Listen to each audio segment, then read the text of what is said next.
irra caalu nagaa waaqayyoo waaqa jiraataa bakka kallattii iddoo isin jirtan hunduma keessatti isin akka baay'atu hordoftoota qiddoo yuutuub jedhu jalatti kan argamtan hunduma keessanii warri maatii naaf jirtan waaqayyo gooftaan bara jireenya keessanii haa eebbisu jechuun jaalladha.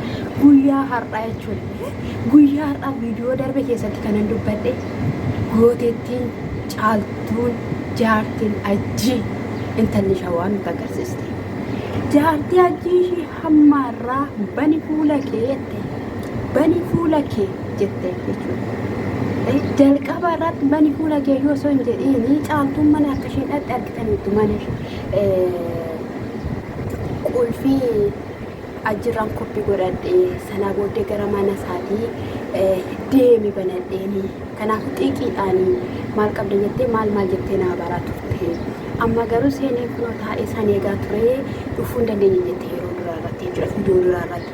Viidiyoo lammataa irratti waldas jettee jaartiin ajjii ishiin lammataa maqaa ishii kan hin beekne fuula ishii kan hin beekne nuti kachette jedhatte. Kachette gaafa ishiin achii manicha dhadhe mana ishii ta'uuti. Baay'ee seeraanii baay'ee gaafa ishiin jettuun eessattan baa kan maaliin baa gadi taa'ii arrafachuun barbaada ati caaltiin arrafachuun barbaada ani boqochuun barbaada caal jedheenaan caal jechuu diddee baay'ee siin jedheera baay'ee mana kootii baay'ee ala kaffalata baay'ee chaabirachuu yennaan caaltuun kee obsituun tala namaa kan taate gadi taa'ii jettee giftir gaafa ishii gootu ani laggabaabsisitti dubbadhan xiqqoo ishii sirriitti dubbadhee deeman siin jechuu jaalladha. Achi booddee gaafa ishiin gadi taa'uu diduu gadi teessitee ofirraa darbattee gaafa gadi teessistu wal qabatanii isiniin jechuun jaalladha. Ani kan hin jedhu jaartee ajjii ministirri maal ture icciitiin maal ture kan akkasittidhaan ajjii qaxaqqaxaa turtee tumaa turtee salphisaa turtee carqirraa tarsaasaa turtee maal gochaa turtee maaliin ture intalli namaa gadi si teessiste kan gootettiin jagna baashii gadi si teessiste jechuudha.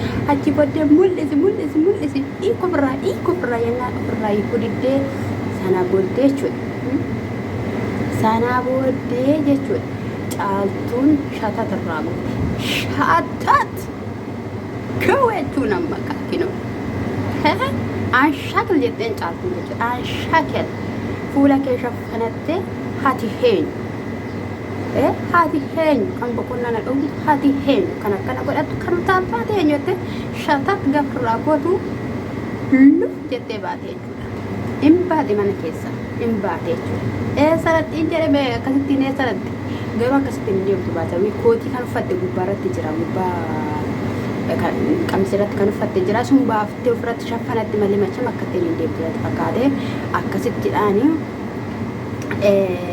ofirraa baasistee gadi gallakkistee siniin jechuun jaaladha. Ishiin immoo akkasumatti taaltee baatee gootittiin mana ishii dhaaluuf jirti siniin jechuun jaaladha. Sinin jechuun jaaladha. Kana dura gaa qabeenya ishee caccabsaa turteetti televezyiina akka ta'etti soofaallee gadi baastee turte soofaan iddoo deebi'ee jira. Innaa kanadha mana koo keessaa baay'attee egaa mana keessaa ba'uun hin danda'amne ishii lammataa mana keessaa baastee caaltiyyeen quccettee teessee jirti sinin jechuun jaaladha. Akkasumallee ajjiidhaas birri kennitee turte ilmoo nan kukkuta jettee kan kukkuttu dhiisnaan ilmoo kan kukkuttu dhiisnaanii caaltuun mana keessaa baattii yoo deebitee ta'ee amma fuula ishee isinitti agarsiisutti waadaan isinii galadhiisu jettee jirti. Caaltuun isiniin jechuun jaaladha gaa'ii waa'ee godhaa kadhadhaa akkam fuula ishee isinitti agarsiisu eenyuma akka isheen taate naman beekumoo naman hin beekne jettee dubbattee jirti jechuudha. Meegaa fuula ishee ani fuuluma ishee arguu ani yoo hawwee jira fuula ishee arguudhaaf jechuudha. Fuula ishee akka arginu kadhadhaa fuula ishee akka arginu isiniin jechuu jaaladha. Baay'een haasa'e jechuudha. Baay'een haasa'e asumaanii baay'een haasa'e jechuudha. Jirra waan hin jiruuf isiniin jechuun jaalladha. Har'a garuu ani baay'een gammadee jechuudha. Arguullee baay'ee akka waan hin argeetti jechuudha. Ani fuula ishii arguu nan barbaade sababiin isaayyuu yeroo mana nama baay'ee dhattee bakka waan baay'ee gochaa turte jechuudha. Ija ishii kana bichaa mul'ifatte jechuudha. Hidhiin ishiillee sirrii akka ta'e ilaaluun barbaade ture. Maaliif jennaan baay'ee lolti baay'ee itti wajjetti baay'ee gisee baay'ee immoo sababii caaltuun ajira dufiyyuu ajjiin ala saqqisa baafatee akka cagadaa ture akka turte viidiyoo keessaa dhaggeeffachaa turtaniittu haa ta'uyyuu malee malee amma yerooni fuula argitanii dhiyaachuu jira.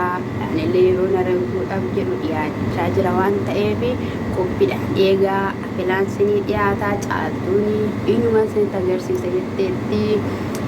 Ajuunis immoo maatiin dubbatu caaltuutti dhugaa dubbachuudhaaf ammaa fi maatiin dubbatuun barbaada waan ta'eef jechuudha. Akka ishiin gara manaatti deebitu qadheera jedhee dubbateera.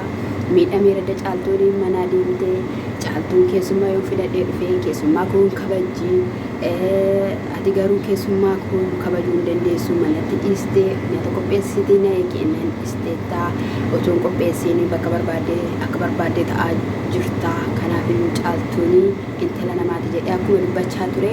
Ammas egaa intala namaati eenyumtuu goonni kan fuula ishee agarsiisuu hin dandeenye fuula ishee nutti agarsiisuudhaaf waadaan galtee jirti caaltuun. Akkasuma uumallee ani seeraan hin agarree luf jettee baate jette gaasfila akka ati agartus akka nuti arginus abdii qabna. Kanaafiyyuu abdii mindinoo ajjiifaana tokko maatii fuula ishee qabaati akkasitti nutti agarsiisa. Akkas akka gadi hin jenne qaxxeetti teessee akkasitti dhaan qabaati nutti agarsiisa. Nuti arguu barbaanna jechuudha. Isa kana isiniin jechuun jaaladha.